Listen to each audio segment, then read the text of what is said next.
The ring was found during a dig led by Professor Gideon Forster from the Hebrew University of Jerusalem 50 years ago, but only now has the inscription been deciphered. The name of the man who ordered Jesus crucified and ran his trial, the ancient infamous Roman governor of Jerusalem, Pontius Pilate, has been deciphered on a bronze ring found in excavations at the site of Herodion near the West Bank's Bethlehem, some 50 years ago. The ring was found during a dig led by Professor Gideon Forster from the Hebrew University of Jerusalem, a short time after the Six-Day War in 1968–69, as part of preparations to open the site to visitors. Findings were recently handed over to the current team that works at the site, led by Dr. Roy Porath, also from Hebrew University. The ring was one of thousands of items found in the dig. The famous name on it was discerned after a thorough cleansing, when it was photographed with the use of a special camera at the Israel Antiquities Authority labs. The inscription on what was apparently a stamping ring included a picture of a wine vessel surrounded by Greek writing translated as saying Pilatus. The name Pilatus has been linked to that of Roman governor Pontius Pilate,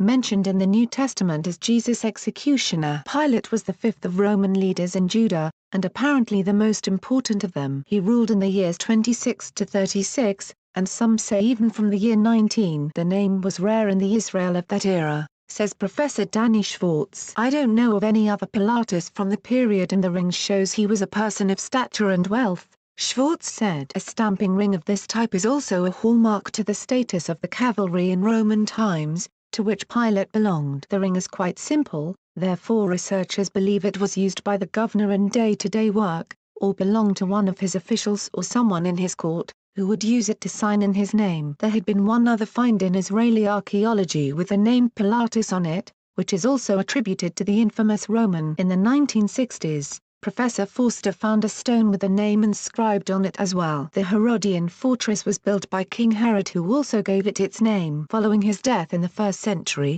it became a huge burial site. But the upper part of the complex continued to be used by Roman officials ruling over Judea at that time. It is likely that Pilate also used the Herodion as a central government administrative headquarters. Pilate is a well-known historic figure, whose image was one of a powerful ruler. The historian Josephus says he moved iconic medallions bearing the imperial bust of Caesar into Jerusalem against Jewish law which forbade such idols in the Holy City. There was a huge outcry after this act was discovered, which ended when Pilate threatened the protesters with mass slaughter. The Jews seem to have rehearsed it ahead of time, falling to the ground as one, craning their necks to proclaim how they would sacrifice their lives not to violate the teachings of the Torah.